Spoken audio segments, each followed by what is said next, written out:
your well-being. They're not interested in your well-being. They want to make you ill. I'm not joking, sir.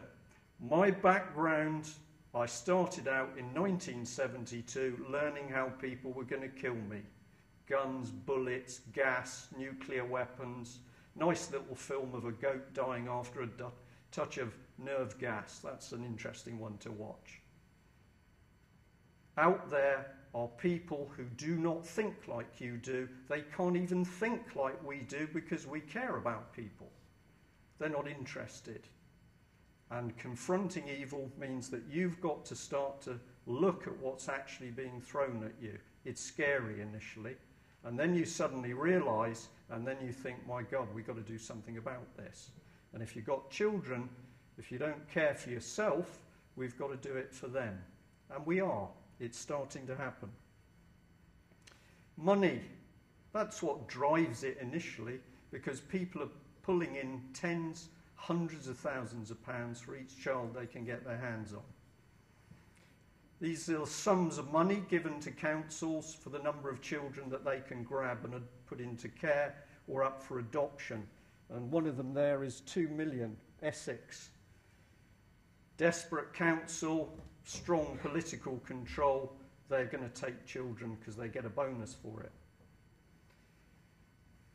They're secretive. You can't get at them because the information is behind closed doors under the secret family court ruling.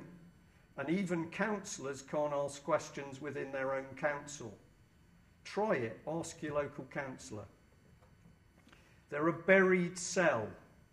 And I've talked about the Comintern cells. So start to mix the idea of a common purpose with getting at children and breaking up families. And all of a sudden, social services becomes very vulnerable. That doesn't mean to say there aren't excellent people working in social services for all the right reasons, but I bet you a pint of beer those people don't realise what the people above them are really planning. If you try and speak out, you get gagged. I've got 4 injunctions on the newspaper preventing me from telling you what I know. If I do, they send me straight to prison. And all I could print was the excerpt from one which says what it does. I can't even print the gagging order to show you how they're gagging me. And I'm not the only one, and this is why the national papers are scared witless of telling you the truth about what's happening to your children. Because if you knew, your local MP would be a very worried man by 5 o'clock tomorrow. We're fingerprinting children, putting them on database. Why? Do you think it's not happening? Check your local school. It's happening.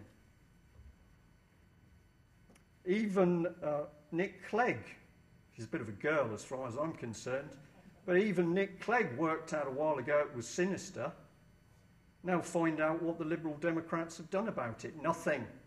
Because he's controlled. He's a clone. He's Tony Blair. You've seen the hand movements? They're all doing it because they've all been trained by the same people. I'll stop doing it because otherwise you'll think I'm trained by the same people. This is another database system being put in by Siemens, German company. Not all Germans are bad people. We get a lot of good information from them. But Siemens is controlling more things than you realise. They used to control every bit of information that went through the BBC. They control the CCTV cameras at stations. They control CCTV cameras on the train. Where does the information go? Now they want the children. Who's pulling the strings? Well, if we look at Harriet Harman as one lady, we can show that she's linked in, or was linked in, with Liberty. Chakrabarti, you know that name? Liberty. And Liberty was originally linked through to 2 paedophile groups. Well, they were lobbying groups that paedophile activity should be allowed. And then we find that she's signing letters suggesting that if you take pornographic pictures of children, it really should be up to the children to prove they've been hurt. Boy, nice lady. Where is she now? In Westminster. Alongside Ed Balls, isn't she? And he's a Bilderberger, and that's got a Nazi origin, and they looked after children, didn't they? You glad you came? Liberty we can show linked through to some other weird stuff. This is a charity, Children, Our Ultimate Investment. Whose investment? And they're encouraging programs where children are going to be touched by adults, because it's good, especially for men. I'm a man. I believe what's happening, and men are being alienated from children, and you can't even take pictures of your own children at school.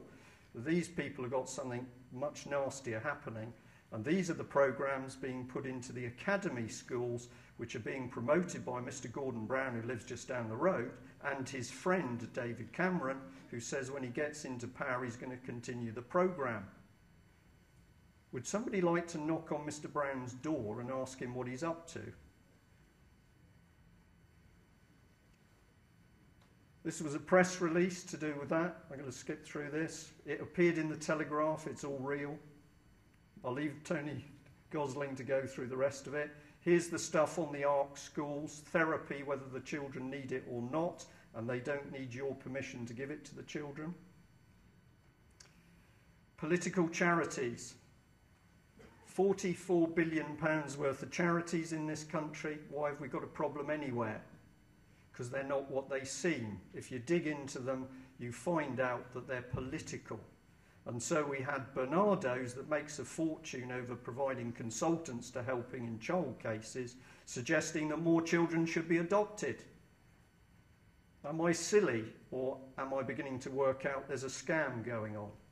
44 billion is the budget of charities in the UK, of which several million are swallowed up by Common Purpose.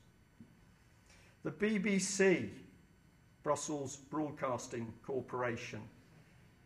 In the background, it's involved with children, and this was part of a programme where they advertised children in a brochure like little puppies. They needed new homes. So when I phoned the BBC and recorded it, and I asked them, had they checked that the parents actually wanted their children adopted, they went all squibbly wobbly on me. And then they referred me to an expert, a lady who was there to guide the BBC on child adoptions. And I asked her the same question, and boy, did she not want to answer. And then all of a sudden, nobody wanted to speak to me. I've still got the brochure. It's horrible. Little puppies, and they all look so sad. They're your children. Mine are grown up. This is a lady up in Liverpool, her children taken away on totally fraudulent evidence. She's never got them back. She was arrested by 10 police officers a little while ago who kicked her front door down.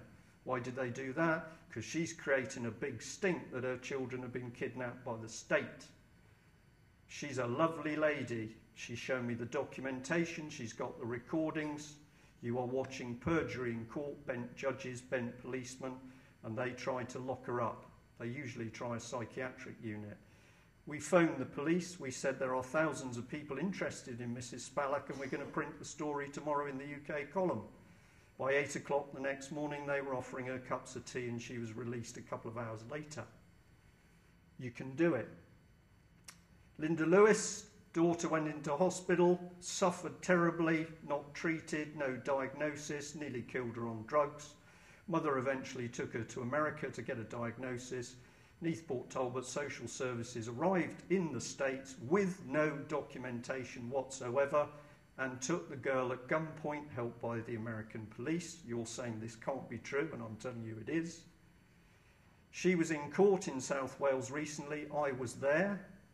The judge allowed the local authority to call 3 witnesses. He would not allow the mother to call 4 witnesses who were all local councillors who were prepared to testify under oath that this case had arisen because their council had broken the law. Kidnapping is a criminal offence. It was all blocked by the judge. Why? Because what was done to the girl was phenomenal. She's never been home. She's now an adult. She had a condition called Zollinger's, which is multiple ulcer perforations of the gut, intensely painful. And I've got documentation where the girl was being told she imagined the pain. There's one letter I can't read because it makes me cry. The judge wriggled out. When it happened, it didn't seem to me there was any breach of the order. He's actually siding with the mother in that statement.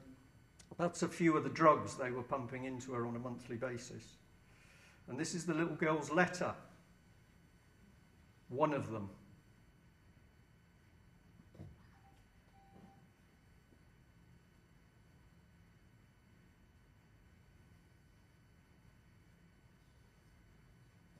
This little girl was never allowed in court.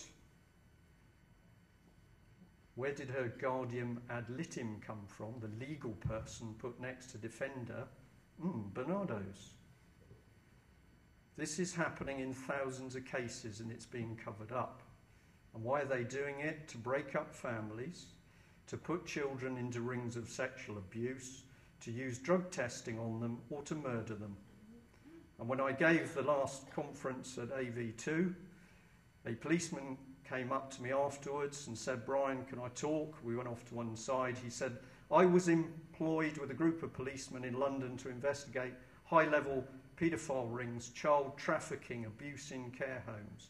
And we discovered networks, my God, it was horrible, to the highest levels. We wrote a report. In the report, we said how it could be solved. It went up the line. About 3 weeks later, they were told to drop it. And I said, "Are you going to drop it?" And he said, "No." And I can tell you that there are retired policemen and brilliant policemen out there who, even though their bosses don't want them doing it, are digging the dirt. Because in Westminster, we have not only a paedophile government, we have paedophile politicians. And these people are so depraved that they are prepared to use our own public services to procure the children.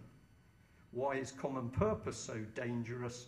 Is it gives the perfect network to help, assist and cover up such an operation. A gagging order on one couple before I'd even printed anything. 2 gagging orders. This is a lady run away to Europe to protect a child. This is a French lady, husband interfering with the young daughters. Eventually, after much struggle and she'd been put into a psychiatric unit, she was given custody. She took the 2 girls back to France. She breathed a sigh of relief until 6 months later, French social services knocked on her door. Within a week, they'd taken the girls from her, handed them back to English social services, who handed the girls back to the custody of the father, who was already then known to be with a group of men. Documentation, recordings, shut down. Not allowed to go there. MPs don't want to get involved. This little girl died under very strange circumstances in a hospital. When they got her body back, large items were missing. They've never got all of her body back. This is 30 years ago, and it was the result of a drug trial. The drug was Epilim. This is a little Down syndrome girl, getting a bit close to home now. This girl was abused by a group of paedophiles in Scotland whose names are known. It includes a member of the judiciary and the police. There was never any proper investigation, but due to pressure from us, it started. There was a letter put across to this man. Does anybody recognise him? And his office had their letter for a month before he even did anything with it. And now, because he can't deal anything with it, because he can't really help them. Even though the little girl knows who abused her, what she did, the names of the people, the relationships between the people, and where they did it. And she also knows there were other children present. But Mr. Alex Salmond can't help